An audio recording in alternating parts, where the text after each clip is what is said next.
नमस्कार। इतिहास के ऑनलाइन क्लासेस में आपका स्वागत है। इससे पहले वाले टॉपिक के अंदर हमने कुतुबुद्दीन ऐबक के बारे में अध्ययन किया था कि 1206 से लेकर के 1210 तक उसका जो प्रारंभिक कार्यकाल रहा है, उस कार्यकाल के अंदर उसने क्या क्या काम किए। हालांकि काम तो क्या करेगा क्योंकि उसको ज़्यादा समय नहीं मिला था। 1210 के अंदर उसकी अचानक मृत्यु हो गई।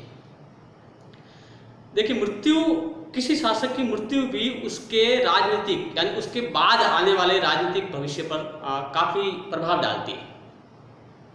क्योंकि अकस्मात जो मृत्यु हुई है, पोलो खेल रहा था, आज का पोलो, उस समय चौगान उसको बोला जाता था, घोड़े से गिर गया और उसकी मृत्यु हो गई।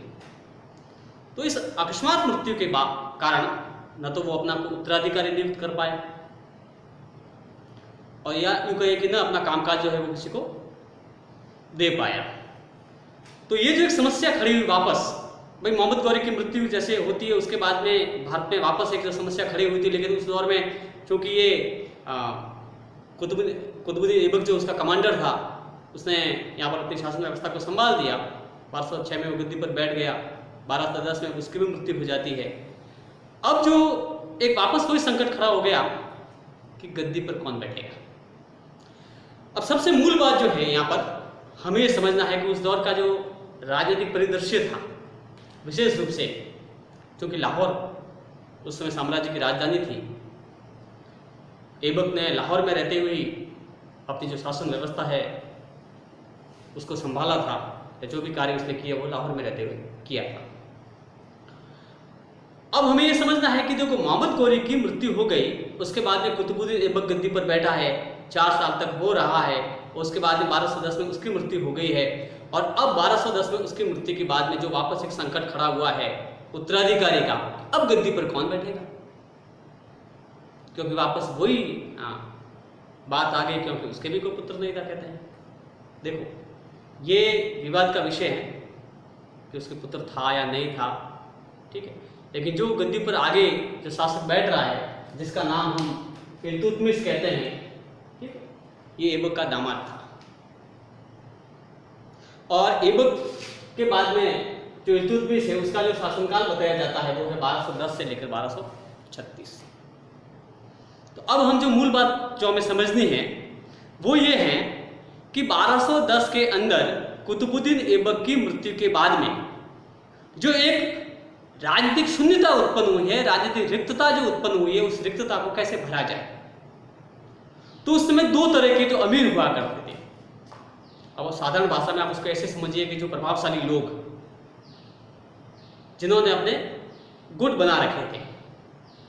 अब उसमें भी 2 तरह के, जिसमें एक को कुतुबी कहा गया, एक को मुइज्जी कहा गया। अभी कुतुबी कौन थे? कुतुबी वो लोग थे जो कुतुबुद्दीन ऐबक, जो पूर्ण रूप से कुतुबुद्दीन ऐबक को जैसे सपोर्ट करते थे, उस गुट वाले। मुइज्जी वो थे जो मोहम्मद गौरी के जो समय के जो अमीर हुआ करते थे या प्रभावशाली लोग थे या जो उसके साथ में रहते थे वो। अब इन दोनों के बीच में ये जो दोनों लोग हैं, अब वापस चूंकि कुतुबुद्दीन ऐबक की तो मृत्यु हो गई, तो वापस अब गद्दी पर किसको बैठाया जाए, उसके लिए झगड़ा आरंभ हो गया। अब चूंकि मैंने आपको बताया कि भाई जो उसकी जो गद्दी थी या उसकी जो राजधानी थी वो लाहौर थी, और उस समय सत्ता का एक और केंद्र था, वो था दिल्ली। तो लाहौर और दिल्ली, इन दोनों के बीच में भी, यहाँ जो लाहौर में अमीर रह रहे थे, जो लाहौर में जो प्रभावशाली लोग रह रहे थे उनके बीच में, और जो दिल्ली में जो प्रभावशाली लोग रह रहे थे उनके बीच में सत्ता का एक संघर्ष आरंभ हुआ कि वो दोनों गुट जो है, लाहौर वाले और दिल्ली वाले, अपने अपने व्यक्ति को गद्दी पर बैठाने का प्रयत्न कर रहे थे। तो ऐबक की मृत्यु के बाद में जो कुतुबी और मुइज्जी, इन दोनों की जो विरोध हुआ या इन्होंने जो विद्रोह किए किस तरह से सत्ता को प्राप्त करने के लिए, अपने व्यक्ति को नियुक्त करने के लिए, तो अब तो नेक्स्ट जो भी शासक, यानी अब भारी पड़ गए यहाँ दिल्ली के अमीर।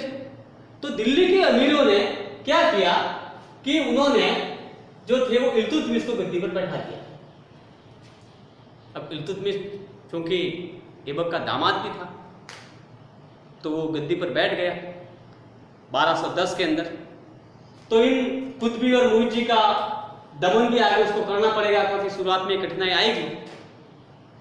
तो 1210 से लेकर के 1236 तक का जो शासनकाल है वो इल्तुतमिश का शासनकाल माना जाता है। दिल्ली के तुर्क अमीरों द्वारा ऐबक के दामाद इल्तुतमिश को है वो गद्दी पर बैठाया जाता है।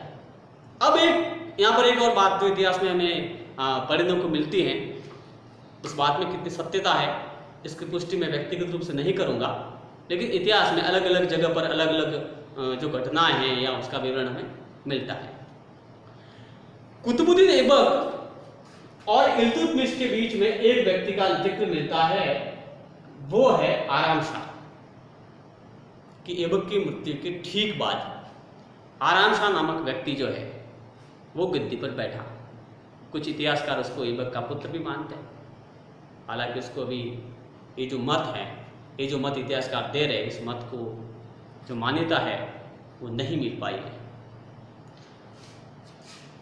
लेकिन वास्तविक रूप से अगर देखा जाए और फिर कहते हैं कि आराम शाह और इल्तुतमिश के बीच में युद्ध होता है, दिल्ली के निकट आराम शाह को बंदी बना लिया जाता है और बाद में उसकी हत्या कर दी जाती है।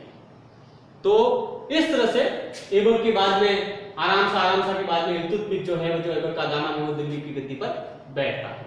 ठीक है, अब हमें यह समझना है कि जब वो गद्दी पर बैठता है तो चूंकि अकस्मात मृत्यु किसी का उत्तराधिकारी के रूप में नियुक्त नहीं किया जाना, तो अब वो समस्या आ रही है। इससे पहले मैंने आपको बताया कि कुतबी और मुइज्जी ये जो अमीर वर्ग था, ये जो गुटबंदियाँ हुआ करती थी, सबसे पहले तो इनकी समस्या खड़ी हो गई। तो इल्तुतमिश ने बड़ी चतुरता के साथ में, बड़े कौशल के साथ में, बड़ी दूरदर्शिता के साथ में सबसे पहले ये जो 2 गुट थे, इन गुटों का उसने क्या किया, दमन किया, क्योंकि बहुत जरूरी था। देखिए, जब भी सत्ता में परिवर्तन होता है तो कई परिवर्तन हमें करने को मिलते हैं। ठीक है, तो इल्तुतमिश गद्दी पर बैठ रहा है। अब उसके गद्दी पर बैठने के बाद उसकी प्रारंभिक घटनाएं क्या होगी, हम नेक्स्ट वीडियो के अंदर अध्ययन करेंगे। नमस्कार।